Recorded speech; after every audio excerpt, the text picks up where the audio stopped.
Jepang terancam krisis matcha. Trennya naik, tapi punya kesulitan dalam produksi.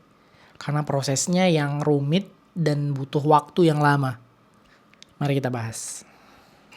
Japan Today menuliskan, meskipun Jepang menggandakan produksi matcha hingga 2 kali lipat dalam kurun waktu 10 tahun terakhir, itu masih belum cukup untuk memenuhi permintaan dunia akan matcha yang semakin meningkat. Sebenarnya ada apa sih? Ternyata pola konsumsi, sadar akan kesehatan, dan tren global itu memiliki peran penting dalam meningkatnya permintaan akan matcha ini. Kandungan seperti kafein dan antioksidan itu dipercaya bisa menurunkan resiko penyakit jantung, menurunkan berat badan, hingga relaksasi, tanpa menimbulkan masalah seperti kafein pada kopi pada sebagian orang. Di samping itu, publik figur dunia seperti Lisa Blackpink yang disebut-sebut sebagai ratu tren dengan kesuksesan Labubu kemarin, itu ternyata turut andil juga dalam fenomena matcha ini.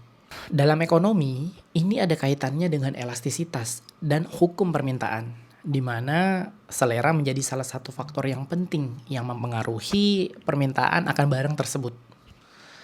Tapi sebenarnya apa sih elastisitas itu? Sederhananya, elastisitas itu adalah cara kita mengukur bagaimana reaksi orang, seberapa besar reaksi orang, entah itu dari konsumen ataupun produsen, terhadap perubahan harga atau mungkin faktor lainnya.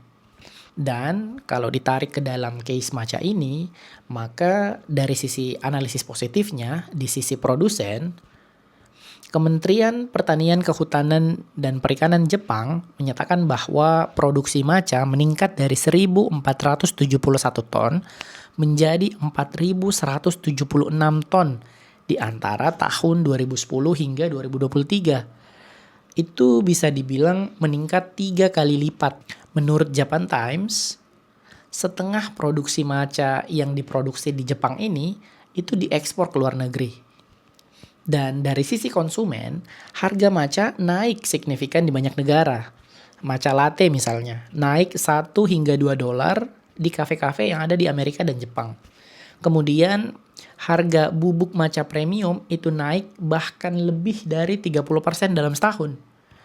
Nah, itu menunjukkan bahwa matcha termasuk barang inelastis. Karena meskipun harganya naik dan stoknya terbatas, permintaan justru tetap atau bahkan malah naik. Dan dari analisa normatif, menurutku perlu ada kesadaran dan etika dari para pedagang-pedagang besar agar tidak menaikkan harga terlampau tinggi pada saat tren, agar tetap adil dan transparan, serta ditunjang dengan regulasi pemerintah yang jelas. Menurutmu?